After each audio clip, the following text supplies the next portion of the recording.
Okay, and by the way, one more thing I would like to say, as I have been telling, right?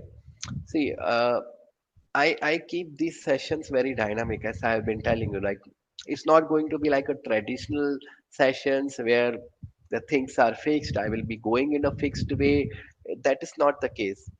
So, as and when I can basically recall some of the practical aspects of it, I will introduce it. Okay, so it won't be definitely whatever is mentioned in the content will be covered, but what I'm going to cover in this session would be much more than that. Okay, so whatever would be would be the thing which can be helpful to you to master the Yocto related stuff. So I'll be covering that stuff. Apart from this, like as I've been telling, like some of you guys are already working with a Yocto and might have some experience in the Yocto. So you can provide me the inputs.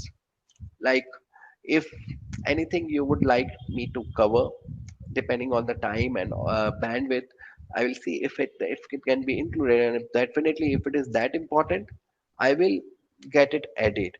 So I would basically appreciate any of the early inputs which you would like to me to provide. For example, the way in which we are going. So see, the whole purpose, the format, the one which I want to keep is basically to give you those challenges to help you explore the things.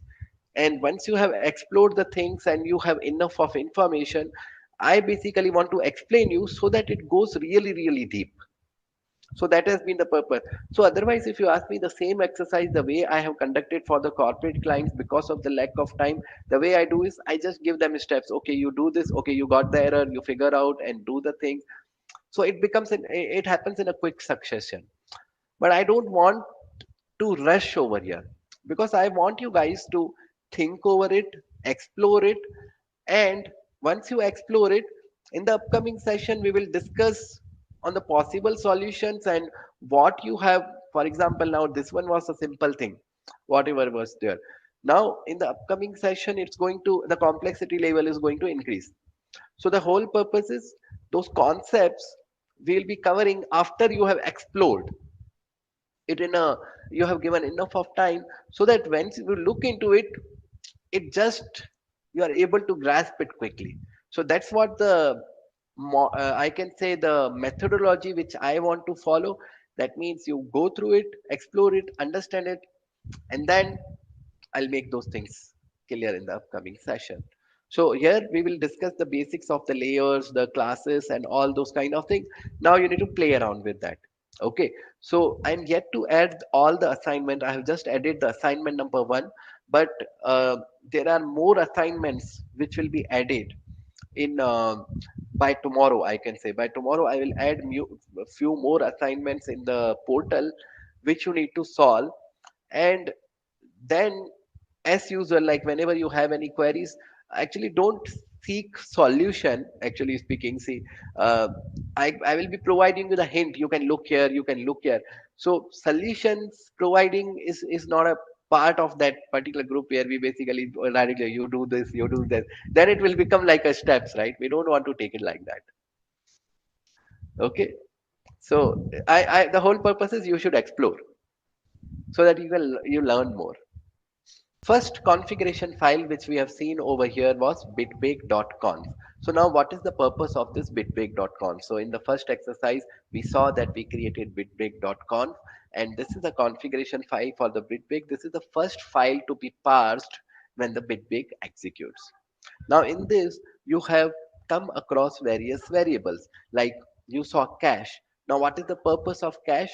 So this is basically a path to the directory where the parsing information will be stored. So now, as you know, like Bitbake, when it runs, it starts parsing the metadata, whatever is available. Now, when you go to the Yocto and all, there are thousands of files. There are so many files, there are so many layers and all those things. So whole thing needs to be parsed, and now this parsing takes quite a lot of time. So the guys who would have dealt with a Yocto would have seen, like when you run the Yocto for the first time, it takes lots of time for that metadata to be parsed.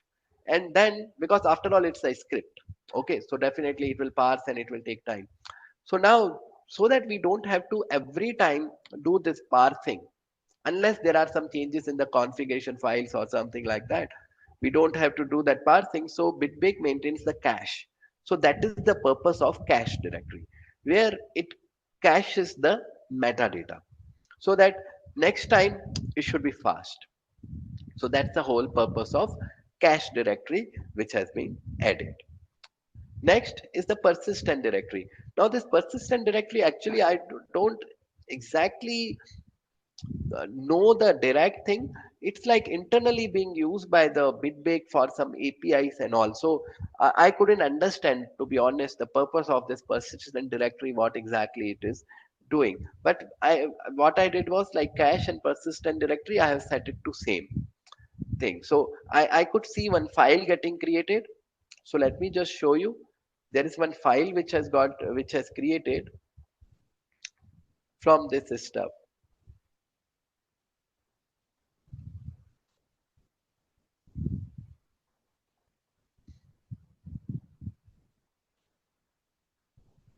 So you see, as a result of this,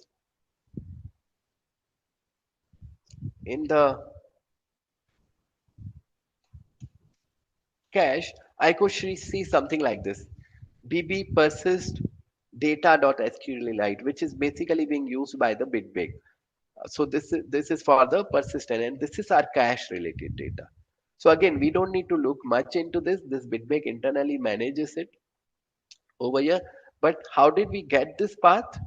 So we got this from build conf bitbake.conf. So this is the file which we add, and here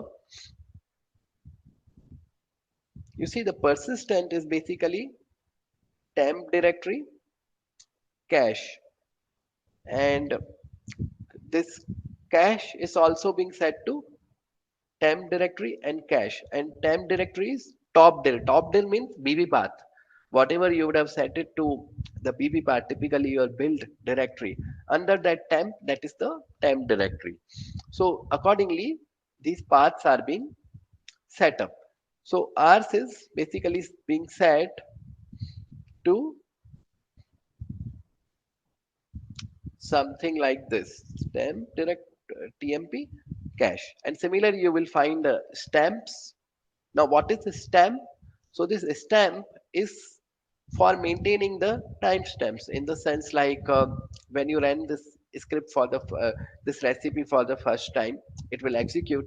Now second time when you will try to run, it will not rerun it because it's already being run. So here it's like more like, you see the make file kind of a stuff, you can say more or less, where you have the stamp file, and you won't run the run the recipe again if stamp file is old, I can say is more recent than the bb file itself. So you are not going to run that particular thing. So it's a way to make sure that you don't always run the task. So when I give bitbake hello.bb, once it runs, second time it won't be running it. So that's the whole purpose. So let me show you what do I mean, in case. So I just wanted to see, I was doing something else as well here. Yeah. So Bitbake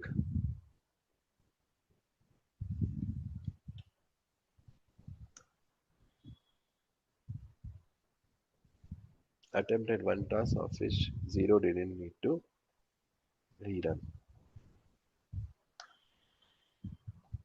Okay, now see the difference. See, when I ran it first time, attempted one task of which zero didn't need to rerun. That means it ran one task. Now, attempted one task of which one didn't need to rerun. That means second time it didn't executed anything. Okay, first time it executed, second time it didn't execute because there was a stamp file. Now this terminology is a bit, I can say, very much, I can say, uh, uh, articulated in the way which is difficult to understand. What it says is, attempted one task, and like that one task has to be run. Like it was not that task. So here what it says is one task attempted, and that task itself we didn't need to rerun because stem file was already there and I don't need to run. So here what is happening is, okay, so now, yes, so you see attempted one task, zero didn't need to run, and here one didn't need to rerun. That means nothing ran. Okay, because we have the stems, and it's now, if I want to run it, one of the thing is I can delete this file. Okay, I can delete this file. Another thing is basically uh, there is a hyphen of f option where we can forcefully run some of the task, and also right now we are not getting into this, but let's say if I delete it, it will run again. And there is another way also which we will discuss. Like let's say I want to have one task which should be always running. So how do I make it that? So then we have something like variable flags, no stems. If you specify equal to one, so stem file will be all ignored and always it will be run. It will be running. But don't want to make it too complex now. So this is the usage of the stems. So now let's move on with weak default. You would have find this also question equal to. Now this one is, it works in the other way around. I would say like this would be the last one. So this we call it as a lazy default as value assignment. So assignment doesn't occur until the end of parsing process. So that the last rather than the first assignment to the variable is used. So in this case, if you see a double question mark value 1, b value 2, c double question mark value 3, and so now from here, who's going to tell me what is going to be the output? Uh, A is value 1, Yes, B would be value 3, yes. C would be value 5, and D would be value 7. Okay, so there is one mistake. C would be value 4 because this is weak. This is weak. This is stronger than that. Okay, this So is not Pradeep, double. D would be value 6, right? It's Yeah, assignment. No, not D. I'm taking B and C. We have not reached yet D. Okay. D will be value 6, of course. okay. Gotcha. So I'm saying about C. So this is default. This is weak default. So default will take precedence over weak default. Okay. I hope it is making sense. Yeah. So you see C contains value 4. All right. So now another one which you will find quite often in your scripts and all is like a Python variable expansion. Evaluate Python expressions in the variable assignment like this. Like I want to get the time.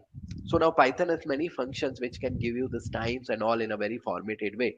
So you do time.strft. So date will be assigned something like uh, if I say today, then today is equal to today is dollar date. So this will run a Python function. So it will be today is whatever is the date you will be getting. So at the rate operator tells Bitbake to treat the expression following it as a Python code. Okay, so this one is a Python code, and this will be accordingly run, and the value will be assigned.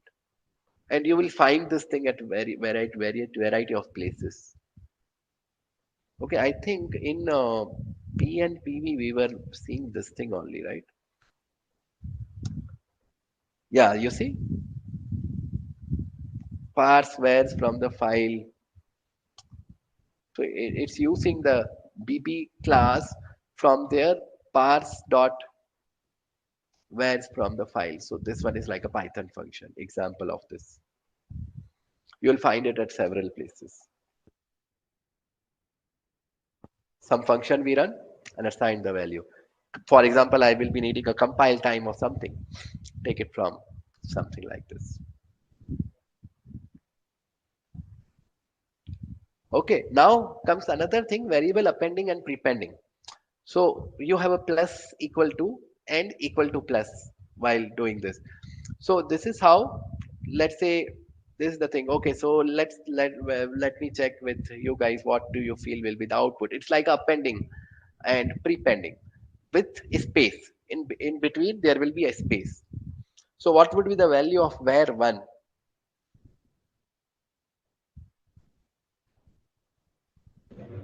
Uh, 1 2 space 3 4.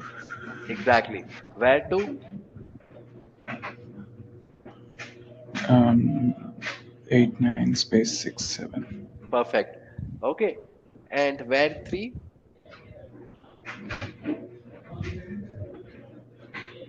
It's 5 space One, 1 2 3 4. 1 2 space 3 4. uh, so see, this one is prepend. This one is prepend. Okay, okay. Um, it's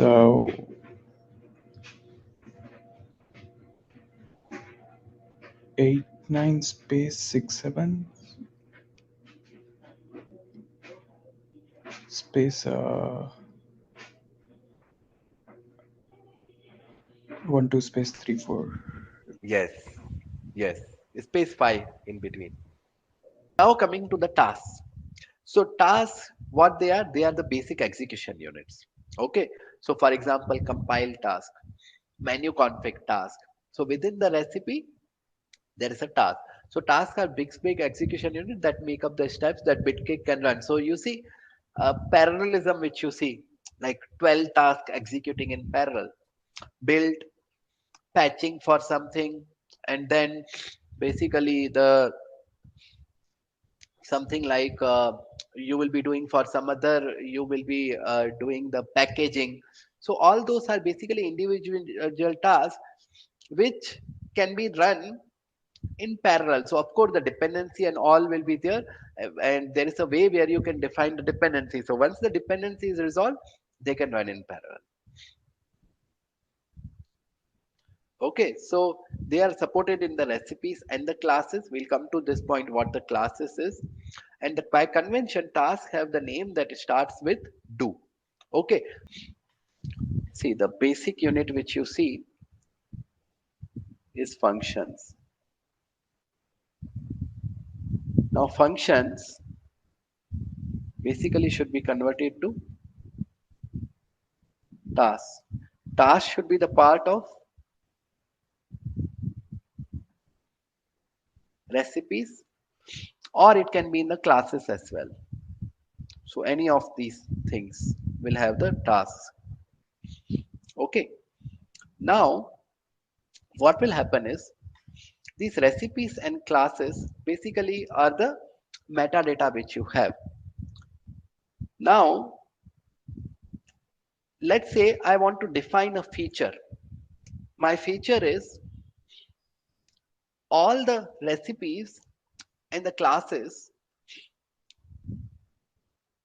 related to Qt. For instance, all the recipes and classes say with respect to uh, web server, web server related stack. Or in other way, all the recipes and classes which are specific to my BSP layer, which is Raspberry Pi. Now you see, it is very well possible that all the recipes and classes, I just keep it at the same level in some folders and all.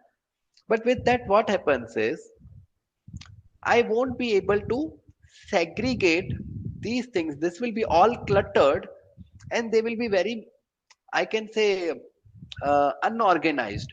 So rather than that, what I need to do is all this metadata about the recipes and the classes, I want to pack it as per the feature or as per the BSP thing. So all that packaging or modularity is achieved with the help of layers. Okay, so now that is a very important feature which makes your Yocto modular. So when you want to achieve the modularity, these layers play the very important thing.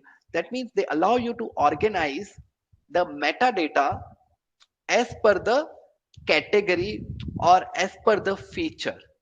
So that's why you see all your BSP related things, they are being distributed as a layer. So for instance, if I want to use the Raspberry Pi, then only take that layer, otherwise don't. So whole of the metadata, you won't be having it as such. Now, similarly, let's say if I need Qt, only then take that layer, otherwise not.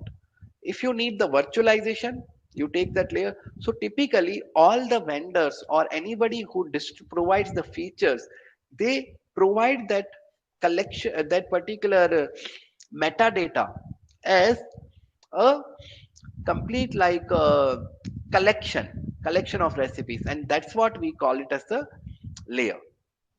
Okay, so let me just tell you. So it is there to organize the metadata and to provide the modularity.